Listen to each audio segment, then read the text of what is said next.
Every year in India, we see issues related to the defection. Okay. But when it comes to implementation of anti-defection law, there is a delay. So this reduces the efficacy of anti-defection law. Although it was inserted in the constitution via 52nd Constitutional Amendment Act, but its efficacy gets limited, and we have the evidence like specifically related to the Maharashtra case study. And also in the previous terms, we have the issue of defection of various members in Karnataka as well and other state as well. So what is the main conclusion here? That effectiveness in deciding the defection case, which is mainly given to the presiding officer, do not work efficiently or in time. So here we will be understanding about the anti-defection law. So first of all, let's understand the case study of Maharashtra, that in June 2022, the Shiv Sena party, which was split into two factions, and one was led by Eknath Shinde, and now he is serving as chief minister, and the other faction was led by Uddhav B. Thackeray. Okay, but when this a split occurred, the MLA from the Uddhav Thackeray group, they shifted to the Eknath Shinde group, and that's why the Eknath Shinde group got majority of the support and they formed the government. But tell me, here the MLAs, which was 14 in number, so when they shifted from one party to another one, so whether this is the case of disqualification or the defection or not, so it depends on the presiding officer. Okay, that is the speaker. But after this faction, after this member shifting to the Eknath Shinde group, the speaker was not taking the decision, was not taking the action. So even the matter went to the Supreme Court, and then Supreme Court given target to the speaker to decide this defection issue as soon as possible. Now the decision was taken by Maharashtra speaker, and the speaker rejected the defection issue against this MLA. Okay, so that is the main crux. So we will be understanding that this anti-defection law, although given in the constitution, but they gets molded as per the needs and the greeds. Okay, but the power to decide the disqualification under the anti-defection law rests with the presiding officer, that is the speaker. So here we have provided you the basic context that the MLAs which went to the Eknath Shinde group, and here the decision comes from the Maharashtra Assembly Speaker, and it was rejected. Okay, and also in this judgment, like the Eknath Shinde party constituted the real political party, this was also focused upon. Now we are coming to the anti-defection law. However, whatever we have just said, it's basically for you to understand what is going on, what the matter is. So it cannot be utilized for your main censor writing. Kindly please understand. So when we talk about anti-defection law, it's also known as 10th schedule of the constitution, and it was added via 52nd Constitutional Amendment Act 1985, so that we should prevent political defection. And what do you mean by political defection? In Hindi, it's called dal badal. Okay, in simple terms, let's say there is a party and there is a party B. Okay, so there is 60 members and there is 40 members, and suppose in a state it requires 80 members to form the government.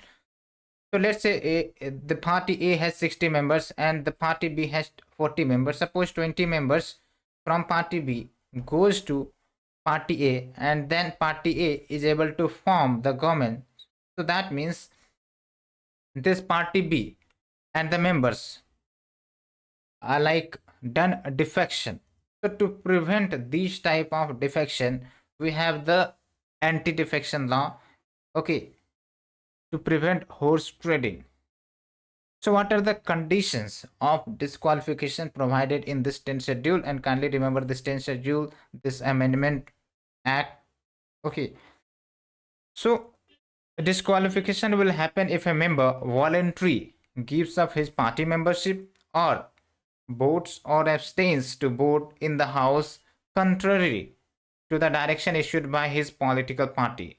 In simple terms, let's say his political party says vote against that matter, and if the member votes in support of that matter, this will also be called as a defection. Okay, and another thing, an independent member becomes disqualified if he or she joins any political party after such election.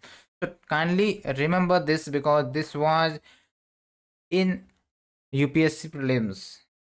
Okay, whenever any independent member, that means they do not belong to any party, but after getting elected they joins any political party, so he or she will be getting under defection. Then another provision is a nominated member. A nominated member means the president nominates the person. Okay, so he or she will become disqualified if they join any political party after, remember it's not before, after expiry of 6 months from the date on which he takes the seat. So these are like 4 grounds which has been provided for the disqualification under the anti-defection law, but there are exceptions. Okay, so what's the exceptions? Like if there is a merging of the political party, like one political party is getting merged into the another political party, so the members of the first political party, let's say, and 2/3 members are in favor to merge, so that will not be considered as case under anti-defection or case under disqualification. So that time these members will be protected. Okay, so remember the 2/3 provision. And who decides the anti-defection case? The chairman or the speaker of the house. Okay, and whether this has judicial review or not, definitely there is a judicial review as well, and as it was clarified in Quixote Holohan versus Chechulu 1992 case, where Supreme Court said that a speaker's decision under anti-defection law is subject to judicial review. So now maybe the Uddhav Thackeray led faction can approach to the Supreme Court regarding the speaker's decision. So only time will tell. Let's see. But there is also a particular issue about whip. So we have to understand the whip. What do you mean by whip? It's like giving instructions to the members of the party that you have to follow this, you have to act according to this, you have to put yes or no. Okay, so that's an instruction given to all the party members, so that there should be a united decision in any issue. So in parliament, a whip may refer to a written order for the party members to follow the certain direction, or a designated official of the party who is authorized to issue such a direction. And when we talk about this whip term, it originated from the British practice of whipping in, and that means the lawmakers have to follow the party line. What the party is saying, okay, the lawmakers have to follow it. Otherwise, if each and every member have their own autonomy to decide, so there will be like chows in the party. Okay, that's why whip matters. It's a same thing like you are in a company and you are a director, and apart from that many investors are there, but let's say each and every member is not supporting the proposal, they have different ideas, so the governance will be getting affected. Okay, So that is the thing. Hope you understood, and we will meet again with next sort of session. But before ending, you have a question to solve for the prelims, and please give the answer in the chat box. We are happy to hear you, and any doubt, please ask in the chat box. Thank you, friends. Thank you very much for the participation. Have a nice day.